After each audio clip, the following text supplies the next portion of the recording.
Against all the evil that hell can conjure, all the wickedness that mankind can produce, we will send unto them only you. Rip and tear until it is done. Hey everyone, welcome back. It's John from the Gaming Lore Vault. In today's episode, we explore the lore and story behind Doom Guy, aka the Doom Slayer. As I started writing this script, the latest Doom trailer, The Dark Ages, was just released. I find it quite serendipitous that a brand new Doom game was just announced around the same time I was working on this video. In this video, we explore the story of the Doom Slayer from each of the games, starting from the original Doom up to Doom Eternal. Now that we've got my intro out of the way, let's load our BFG and dive in. In the universe of Doom, a lone warrior stands as the ultimate barrier against the legions of hell.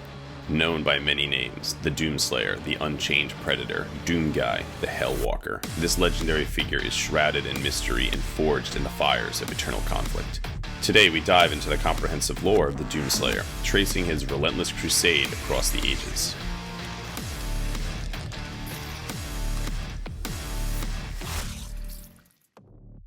Our story begins with the original Doom Marine, the hero of Doom, a member of the Union Aerospace Corporation's Marine Security Forces. He was dishonorably discharged for assaulting a commanding officer who ordered him to fire on civilians. This act of defiance led him to a remote UAC base on Phobos, where he found himself at the forefront of humanity's first encounter with the demonic forces of hell. As the sole survivor of the initial assault, the Marine fought through Phobos and Deimos bases, ultimately journeying into hell itself to thwart the demonic invasion.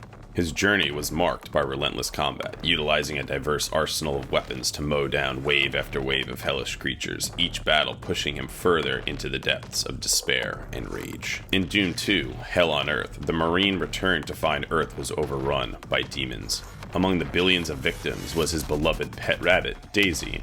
This personal loss fueled his rage as he fought tirelessly to drive the demons back to hell. The Marine's battle took him through the devastated cities of Earth and deep into the infernal realms, culminating in the defeat of the Icon of Sin. The brutal reality of a demon-infested Earth showed the Marine the sheer scale of the threat, cementing his resolve to eradicate every demon he encountered, regardless of the cost.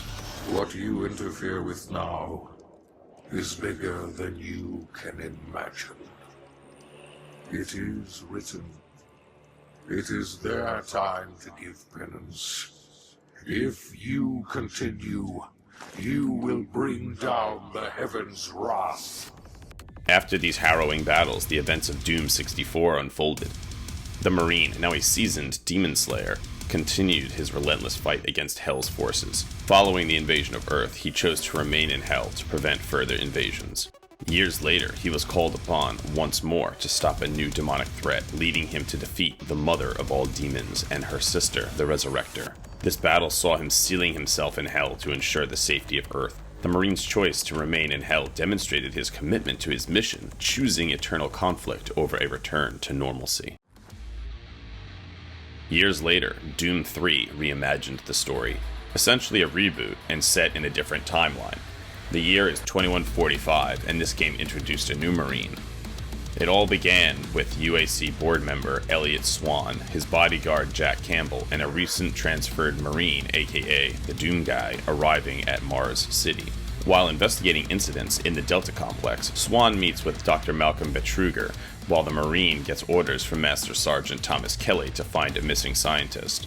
The Marine finds a scientist trying to warn Earth about Betruger's teleportation experiments, but a teleportation test goes wrong, unleashing a hell invasion that turns the personnel of the UAC into zombies. Forced to fend off the attacks from zombies and demons, the Marine returns to Mars City. Kelly orders him to send a distress call for reinforcements, while Swan and Campbell try to prevent any messages to contain the situation. The Marine's squad is ambushed, but he recovers a transmission card. He's faced with a choice: send for reinforcements or isolate Mars to protect Earth. Depending on his decision, he either supports Kelly or Swan and heads to the Delta Labs, discovering Betruger's plan to invade Earth with Hell's forces. In the Delta Labs, the Marine learns about Betruger's experiments and an ancient relic called the Soul Cube. Betruger lures the Marine into a teleportation trap, sending him to Hell. Battling through the demons, the Marine retrieves the Soul Cube and returns to the labs. Betruger reveals Hell is opening a Hellmouth on Mars. The Marine learns that Kelly has been working with Hell and has transformed. In a final showdown, the Marine defeats Kelly, then uses the Soul Cube to seal the Hellmouth. Reinforcements from Earth arrive, finding the Marine alive but Swan dead and Betruger transformed into a demonic creature in Hell. This iteration of Doom focused on the game's darker tones and claustrophobic environments to bring a new layer of horror to the Marine's journey, emphasizing the isolation and desperation of fighting an overwhelming enemy alone. You were never one of us. You were nothing but a usurper, a false idol. My eyes have been opened. Let me help you to see, Slayer. The 2016 Doom was a soft reboot of Doom 3. It is not a direct continuation of Doom 3, but took elements from the previous story to create a new narrative. On Mars, UAC researchers, led by Dr. Samuel Hayden, have spent years developing technologies for interdimensional exploration using a power source called Argent Energy, which is connected to Hell. They built the Argent Tower to extract and purify this energy, solving Earth's energy crisis. Dr. Hayden, now a cyborg due to brain cancer, led expeditions to Hell, capturing demons and retrieving artifacts for study. However, Hell's influence corrupted some staff, including Dr. Olivia Pierce, who turned the UAC into a cult worshipping demons and aimed to open a permanent portal to Hell. During these expeditions, Dr. Hayden discovered the Doomslayer, an ancient warrior feared by demons, and brought him back to Mars as a failsafe. Olivia, making a pact with demons, unleashed a hell wave, leading to the invasion of the facility.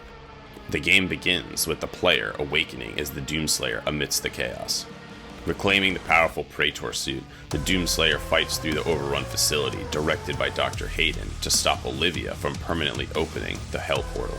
The Doomslayer battles through Hell, acquiring a magical blade called the Crucible to destroy the portal's power source. He confronts and kills Olivia, who is transformed into the Spider Mastermind.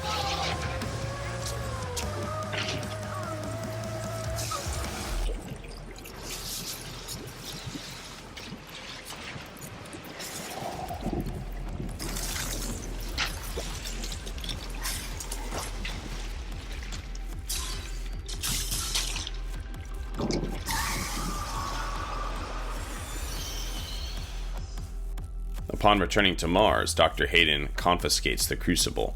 But with this, we can continue our work. I am not the villain in this story. I do what I do because there is no choice. He teleports the Doomslayer to an undisclosed location, stating they will meet again, as Earth's desperate need for energy forces continued reliance on Argent Energy. Who are you? A human, once a mortal, to defy our traditions.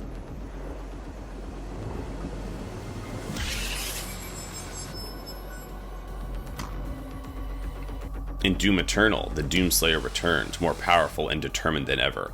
With his upgraded Praetor suit and new arsenal, he sought to end Hell's invasion on Earth once and for all. Set 2 years after the events of Doom, Earth is in chaos, with 60% conquered by a demonic invasion.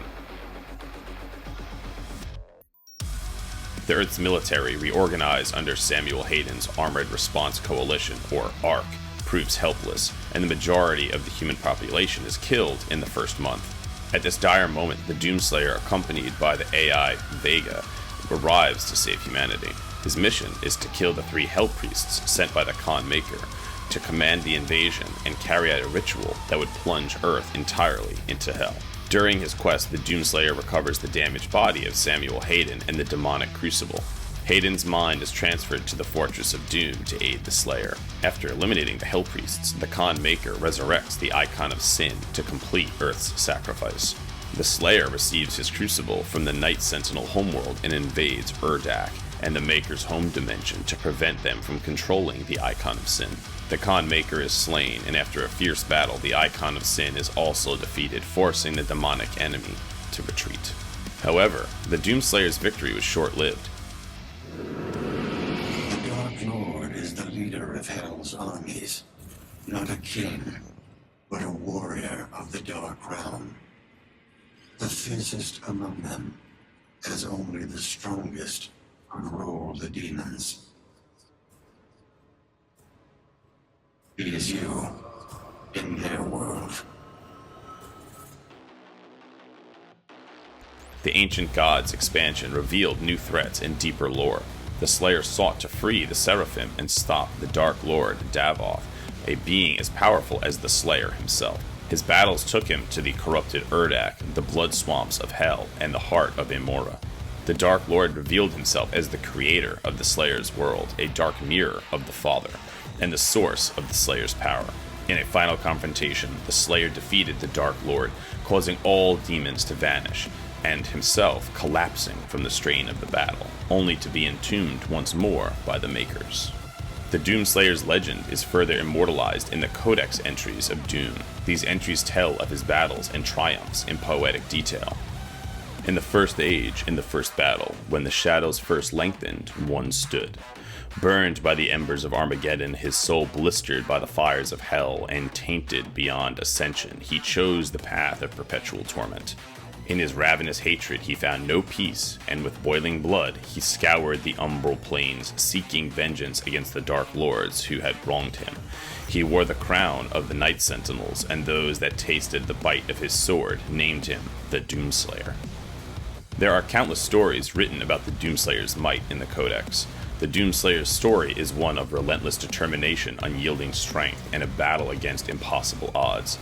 His legend continues to inspire fear in the hearts of demons and hope in those who stand against the darkness.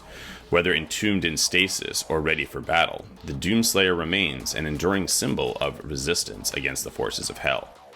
And so we conclude our journey into the lore of the Doomslayer, a saga of vengeance, sacrifice, and relentless combat against the forces of darkness. His tale is a testament to the enduring spirit of one who stands against the tide, faces insurmountable odds, and emerges victorious. The Doomslayer is more than a warrior. He is an icon, a beacon of hope, and a harbinger of doom for those who dwell in the shadows. As we await the next chapter in his saga with Doom the Dark Ages, we remember the words inscribed upon his crypt. Rip and tear until it is done. These words are more than just a battle cry. They are a promise. A promise that the Doomslayer will never rest, will never surrender, and will never stop fighting until the forces of hell are destroyed. Thank you for joining me in this exploration of the Doomslayer's lore. His journey is far from over, and if there are more demons to slay and battles to fight, the Doomslayer will rise. His legend will continue to grow, inspiring fear into the hearts of his enemies and hope in those who fight by his side. If you enjoyed this video, I would really appreciate if you liked, subscribed, and left a comment down below. It really helps the algorithm. What video game would you like me to cover next? Let me know, and I'll see you in the next video.